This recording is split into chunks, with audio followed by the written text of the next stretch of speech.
I'm African, I'm a mother, and I'm raising a new breed of leaders for the African future.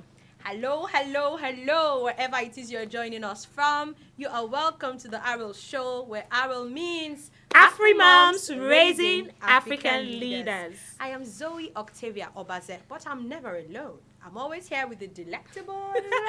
Good morning, good afternoon, good evening, wherever it is you're joining us from. This is the A.R.A.L show, and I am Chisom Ukachukwu. Of course, on the A.R.A.L show, you can call me Somi. So welcome to another exciting episode of the A.R.A.L show. Thank you so very much. You must please note that the A.R.A.L show is brought to you and powered by Digits 1024 Radio. Please do well to subscribe, follow, and share our videos. Thank you very much for joining in. Yeah. The A.R.A.L show kicked off in April on the 17th day in the year 2024. And we have had very, very insightful conversations. Remember that the A.R.A.L is a community. It's a coming together of young African mothers to remind ourselves that the African continent and our concerns about our continent can be solved. And how? By the children we have given birth to. So we are making conscious and deliberate efforts to raise them to be the future African leaders that we would be proud of. Yeah. So we have had interesting conversations, and we've had two guests. Is there any particular thoughts that, when you think about it, you are like, we have truly been sharing value on this show? Well, of course, just before we came on air, Zoe was talking about, that's why we were trying to prepare the recap of the episodes with our guests. And we realized that, oh my God, we've been giving out so much value on the A.R.A.L show. So what that means is that if you haven't been watching the A.R.A.L show, trust me, you've been snoozing a lot and losing out. So now is a good time, shortly after the show, you can go back and catch previous episodes of the A.R.A.L show so that you get to enjoy what our viewers are enjoying, the powerful nuggets, the powerful insights and information that our guests are enjoying on the A.R.A.L show. Thank you so much, Somi. So without, wasting so much time, let us dig right in. Yeah. When we had our first guest, Mrs Edith Onakpoya, who is a seasoned coach and counselor for teenagers, we asked her a question. How do you raise a confident child to withstand negative peer pressure?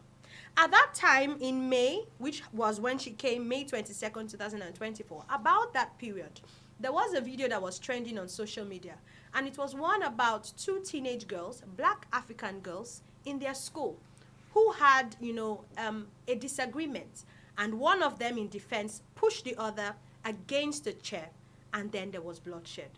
And so I asked her, is it possible that if the one who started the argument had a clear understanding of her personality, is it possible that she would have, aside, the option of fighting or, engaging in the argument, is it possible that she would have walked away from whatever the altercation was? And the one who was, of course, being in defense, if she had an understanding of her personality and the values and virtues that have been handed down to her, is it possible that she would have avoided the fight that day? And so we began by asking her our first question, which was, who is a confident child and how can we raise one? And she said to us in very simple terms, a confident child is a child that is comfortable in his skin, one that has been raised to have a clear sense of identity. And when we asked, how do you raise one? She took a deep breath and said to us, it is tough, but it is doable. And one simple way to keep in our heads as an action point is to raise a child that knows that he is loved, that she is loved.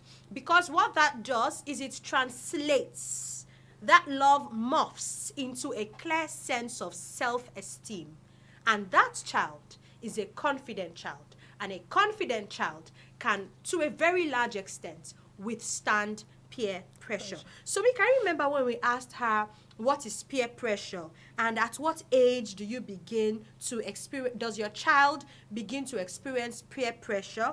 And if there is any way to avoid peer pressure for my child completely? Is it possible? Can you remember what she said to that? Okay, so I think she said something about age 8 being the age where, you know, the peer pressure begins to become prominent, where your child starts to form decisions. Oh, my friend has this, I think I want that too. Oh, this happened in my school. My friend brought noodles and egg today, but I'm always bringing bread, or I'm always bringing eba and all those stuffs. You understand? So all those things are things that build up and lead to peer pressure.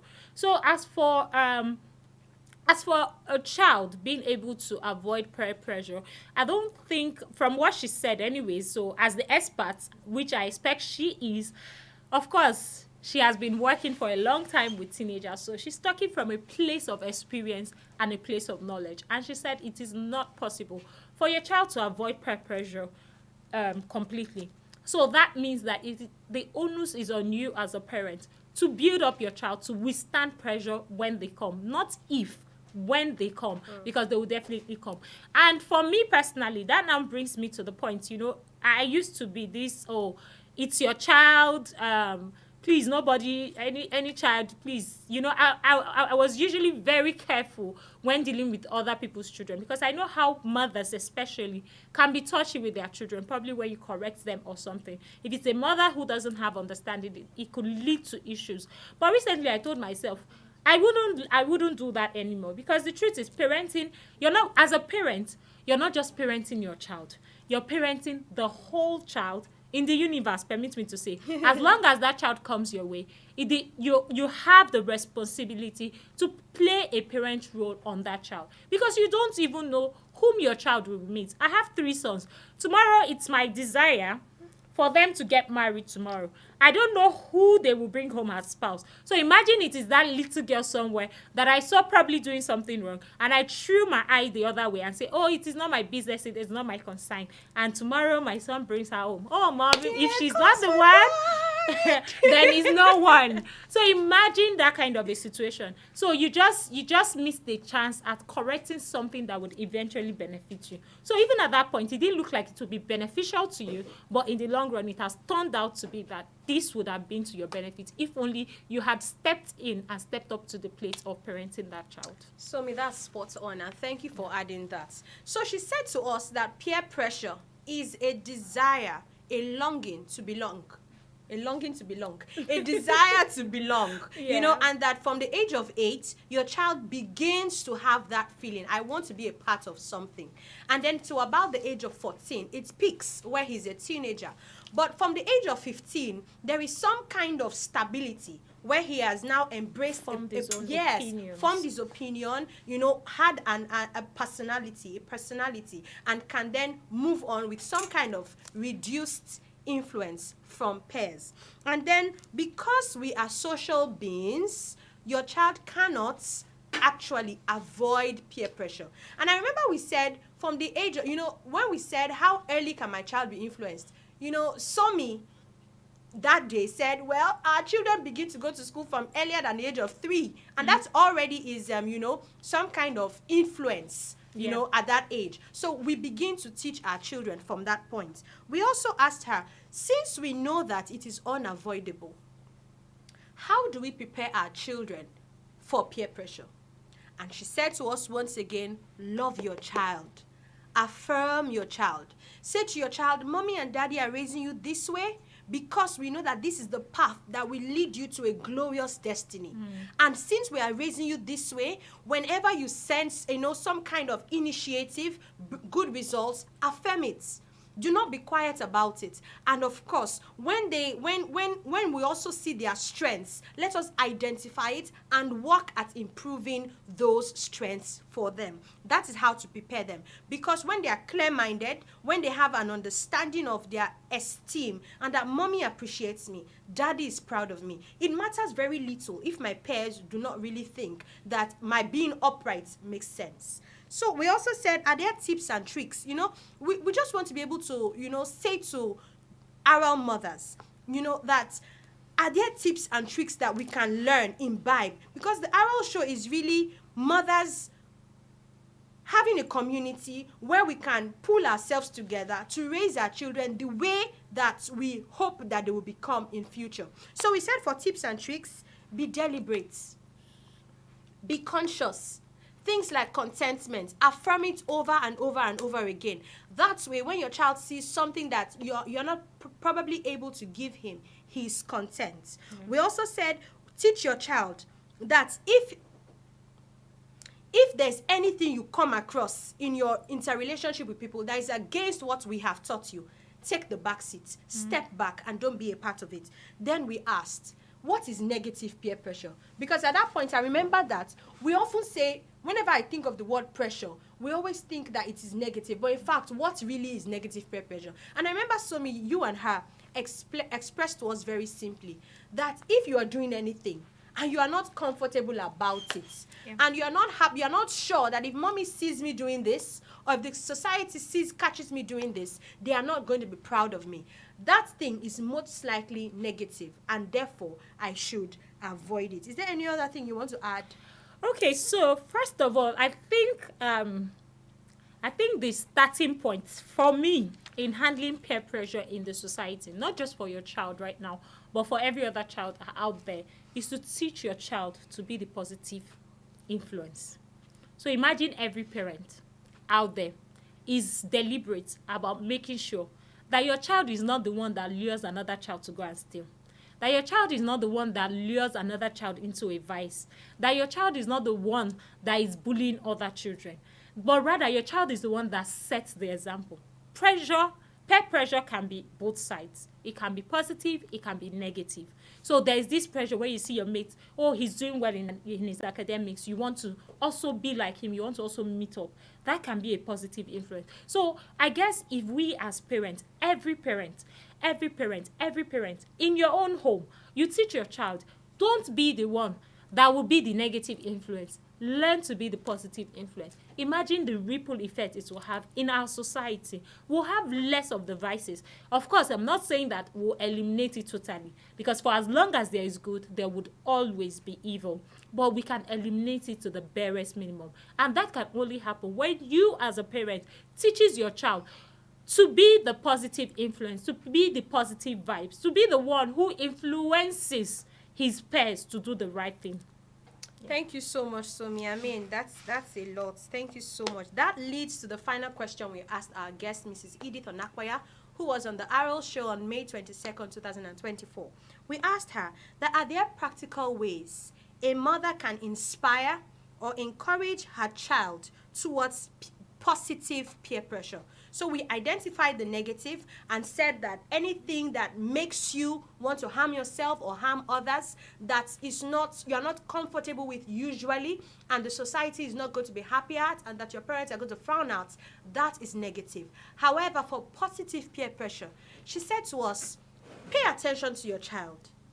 Identify your child's strong points. Then, gear your child towards communities, environments, persons who would, encourage those strengths and those abilities to grow. What that means is that if your child, for instance, is musical, enroll him in a music school. Ensure that you encourage him to practice and get better at his skill. What that also does is that it takes his time and his mind away from anything that is supposed to be filled up with negative influence. What it also means is that in that music school, he would meet with friends who are also working on their skill. Yeah. And of course, you know what it is, how he's able to produce such good music. It means that you're also driving him to be a visionary person for the future. So in summary, identify the strengths of your child, introduce activities and communities that are beneficial. In the process, you are encouraging your child to be in positive circles and friends who are heading the same way. That's like a summary of so many other brilliant thoughts that we shared on the 22nd of May, 2024, when we had Mrs. Edith Onakpoya on the A.R.A.L show. Over to you, Somi, for the next guest. Okay, so I think this is the point where we need to go on a quick break. Of course, when we return, we will now talk about our second guest, the delectable Mrs. Omolara Igata. But then, this is also a very good time for me to remind you to like, share, comment, and subscribe. Hit the subscribe button. It doesn't bite, I promise you. And don't forget to turn on your notifications so that you get notified whenever we drop, interesting contents like this on our YouTube page. You can also follow us across other social media handles on Facebook at the A.R.A.L Show. And this show is powered by Digit 1024 Radio. Do well to also subscribe to Digit 1024 Radio YouTube page for more interesting and exciting contents like this one.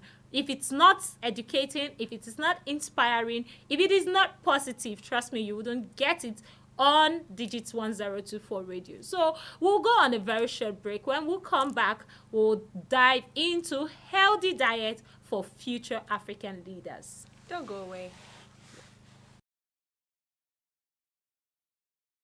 Number one refreshing radio.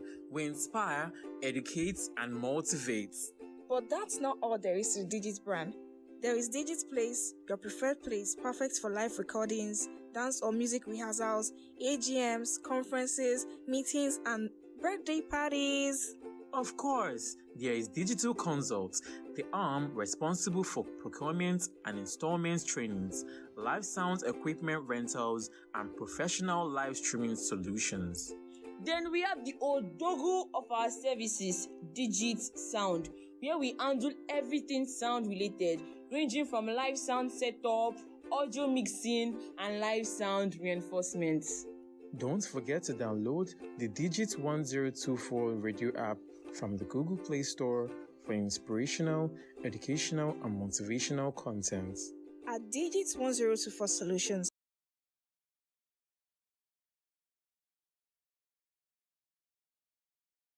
welcome back. I trust that you have been enjoying the show. And just in case you're just joining us, the show is the A.R.A.L Show, where A.R.A.L means Afrimums, raising African leaders. So yes, we are deliberate, we're intentional about raising the new breed of leaders.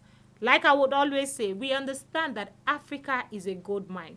And we wouldn't want it to lay in waste continually. We wouldn't want it to go to ruins. And that is why we're rising up as Afrimums, African mothers, from all the 54 countries in Africa to say that no, whatever issues Africa has ends with us. We want to do better. And how do we do that? By raising, deliberately, intentionally, raising children that will push Africa to the greater heights it's supposed to be at. So yes, so far we've been doing recaps and reflections based on our discussions with two of our guests on the A.R.A.L Show so far. So this is the 5th episode of the A.R.A.L Show. All right, so we've come this far, and so far we've had 2 guests on the show. So just before we went on a break, we reviewed our session with Mrs Edith Onakpoya, who talked to us about raising a confident child in the face of negative peer pressure. So now we're going to talk about healthy diet for the future African leader, and that topic was done justice to by Mrs Omolara Igata. In fact, when I was listening to the episode again, I kept wondering what was wrong with Zoe and I. We kept humming, we kept laughing. It was like, but that was, when revelation is hitting you, it's like, oh, your eyes are opening and all that. So we're going to do a recap. So the very first question we asked Mrs Omolara on the show was, what is diet, and when can it be said to be healthy? And she said that diet is basically what you eat on a healthy basis. So, and based on that, she went further to say diet could be healthy or unhealthy. So I remember telling her that diet is one of those words that we throw around as Africans. Oh, I'm dieting. So when you're dieting, be sure to tell us which of the dieting you're doing. Because we now know that there is healthy diet and unhealthy diet. So you could be on a diet and be on an unhealthy diet. So she said, so that now brings the question, what actually is a healthy diet? And she said, a healthy diet is a balanced diet containing all the nutrients.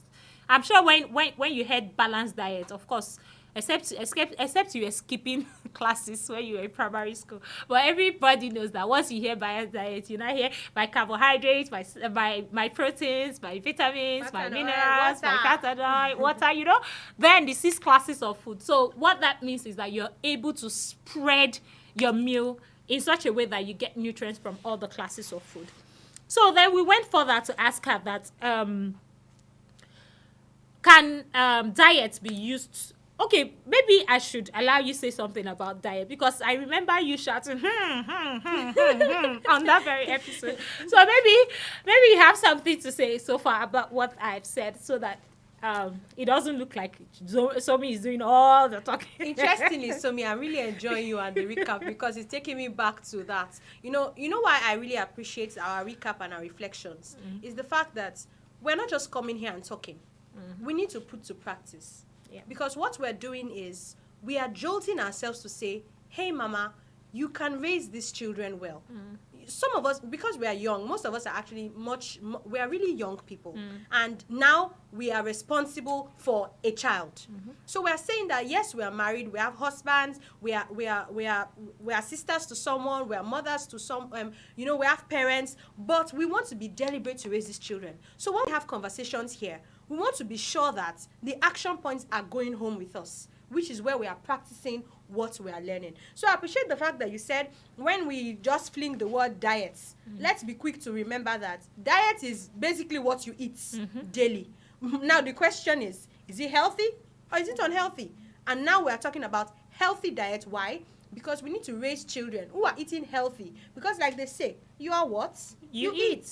True. So back to you, Somi. Okay, so I didn't realize, sometimes you soak up information, you don't realize how much they sink. And I guess that's why people say a lot of times that you should be careful of what you allow get into your system, because you'll be shocked at where the thing goes to, stay until maybe when a situation calls for it to manifest. And why am I saying this? So recently I was watching an Instagram reel, and the lady was like, join me as I prep food for my husband and all that. And of course she proceeds to make this delicious pot of fried rice. Then she dished for her husband. Then when it was time to put the meat, she just put one meat and said, he's dieting, so I don't want to put too many chicken. And my this thing went ging. I said, no. Mrs Omolara said, as you grow, you need more of. So it should have been, if he's actually watching his weight, it should have been more of the meat and less of the rice, which is carb. More of the meat, which is protein, and less of the carb. So that was when it occurred to me that you never really realize. As in, I almost wanted to shout at. I now remember. Okay, she's not hearing me. She's not hearing me. So that's to say that you should how will I put it? You should be conscious of what you allow get into your system. I didn't realize how much that sunk in, but then it's also putting a level of awareness, a level of intentionality in the way I eat. So, and also she said something about balanced diet being, which involving taking in the right amount of micronutrients and macronutrients. And she said something. She said micronutrients are more of the vitamins and the minerals, while the macronutrients rather are more of the carbohydrates, the proteins, the fat and oil. And she said for children, of course, they need a good dose of both micro and micro and macro. In fact, she said as a child you need more of the macronutrients than the micronutrients, but as you age the reverse becomes the case. You now need more of the micronutrients than the macronutrients, which is more of your vitamins and minerals than the carbs and the the other fats and oil and all of those stuff. So and that that now brings a consciousness that, because the truth is, yes, the topic was healthy diet for the future African leader, but it ended up to be healthy diet for the family. Because why? You need to be healthy to raise healthy children now, right? True. So if you're not healthy, you will not be, because it's when you're not feeling fine, you say, I don't have strength to prep meal for my children. They should just take maybe one noodles or one, something unhealthy. So that shows that when we talk about healthy diet, we need you, the parent, to be healthy. It is when you're healthy, you're able to raise this one. So it is not, so the good thing about that particular episode was that it wasn't just about the children, he also talked about the parents. Of course, healthy parents breed healthy children. True. So yes, so we now went on to ask her that can diet cure some childhood diseases and all that? And you know, there was something she said, and it struck. She said health is not just the absence of disease. Yeah. So, you know, sometimes because you're not in the hospital, because you're not sick, you assume I'm healthy. But maybe if you were given a stethoscope, I mean, what do they call this thing? To view your body, you realize that you're actually not okay the way you think. Because she said health is actually an overall well-being. So you might not have any physical ailment, but your emotional health, what is the state of your emotional health? Are you always cranky? Do you get enough sleep? You know, all those things. Then she also talked about your mental health. So you're healthy, but you're not used to lose. So you're healthy, but the screw used to go on sometimes. My dear, you now need to check your definition of health. So health, she said health is a total well-being of a person. And for me, that's talk, because it's not just the fact that you're not going to the hospital. Are you sure you're okay? As in, so, and you know, I'm glad that right now in Nigeria there is more awareness on mental health, or like how it used to be, because now people now understand that there's something called mental health and people are taking it serious. Then she also talked under that. She said a healthy diet can prevent some diseases. So she talked about vitamin A. Instead of going to continually go to the health center to get a dose of the vitamin A oil, why not incorporate it into your dinner? Make sure that your children have foods that are rich in vitamin A. Of course, it helps with the eyesight. Then she talked about anemia being an issue, which is shortage of blood, being an issue in Nigeria. I hope I'm not wrong. I don't know if it's Nigeria or Africa, but she talked about anemia, and she said that that's because a lot of foods are iron deficient. So that we now need to incorporate more iron into the diet of our children. Then she talked about allergy. And I was like, oh, really? So, yeah, because for me, you know, I used to think allergy is not a Nigerian thing. I don't know what form, it's not an African thing. I don't know what form. Black don't crack. I don't know what formed this thing. Maybe it's ignorance. I accept that, and and the ignorance has cleared thanks to Mrs Omolara.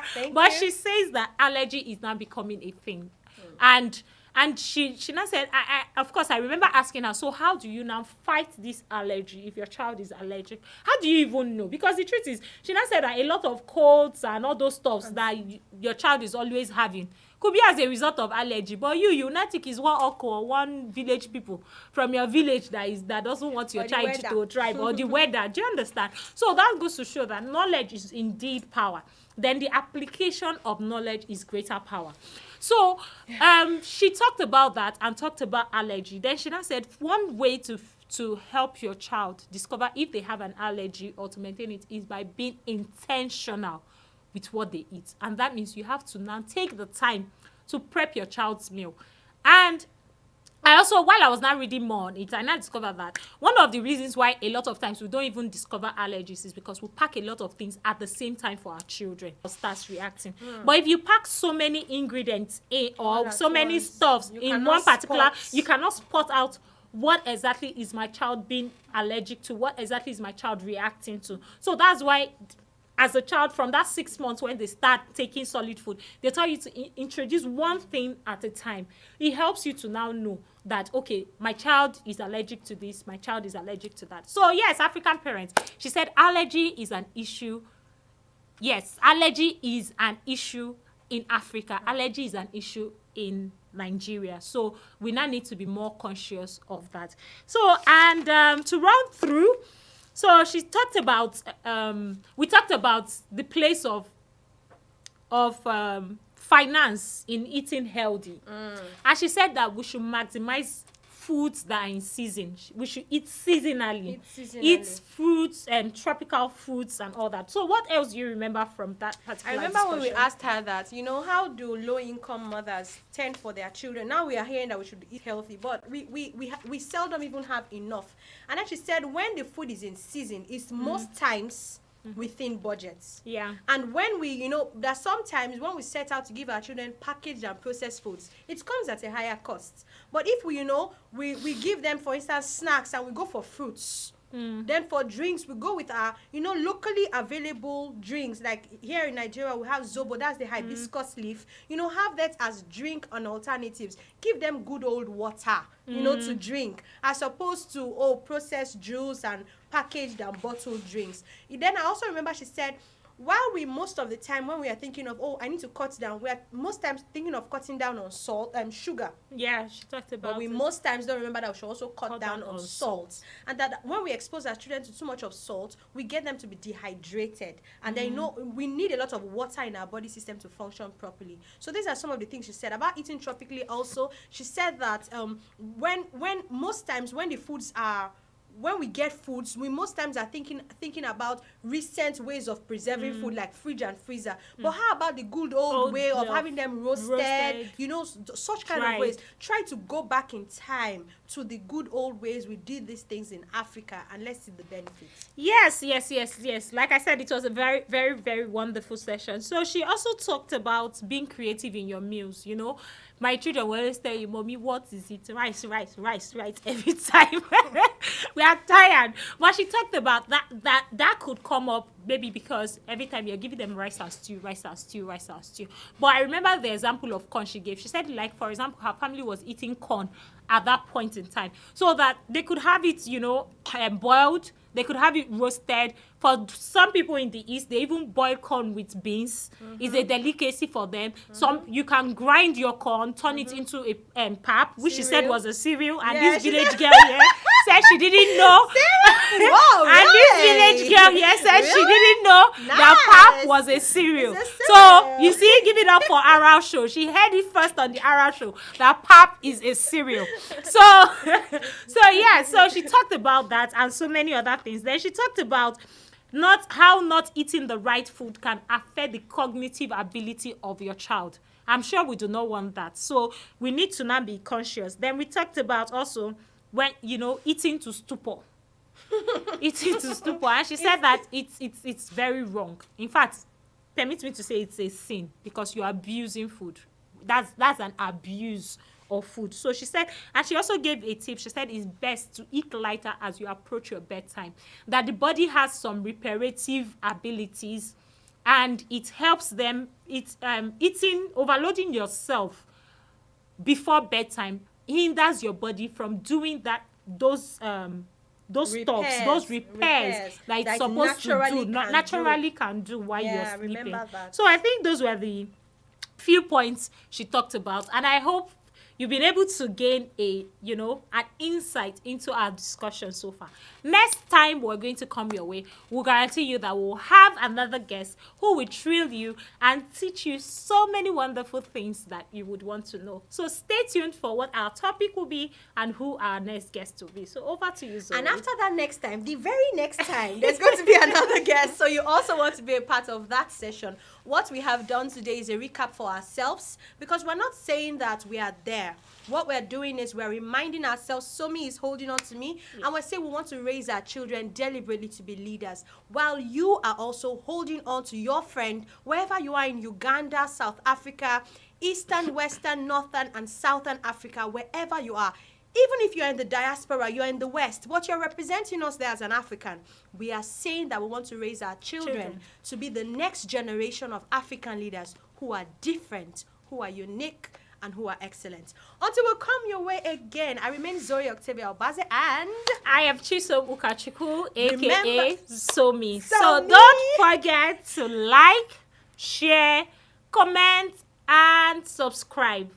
It doesn't bite. Let me borrow the words of. Is it my Josh Bamidloye? Yes, Josh. So it doesn't bite. So please subscribe And stay tuned for more exciting shows on the A.R.A.L show. If you have any topic you want us to talk about, yes. you can actually send us an email on Please do. the ARALshow@gmail.com, or you can send us an inbox message on any of the social media platform, and we'll be sure to fish out someone who will come and do justice to the topic. Somi, lest I forget, please tell us how many West African countries begin with the letter A? You know, I always have to ask something. How many West African countries begin with the letter A? Until I'm not giving you any gifts. Until we come your way again, remember to tell the world Africa is coming. Bye.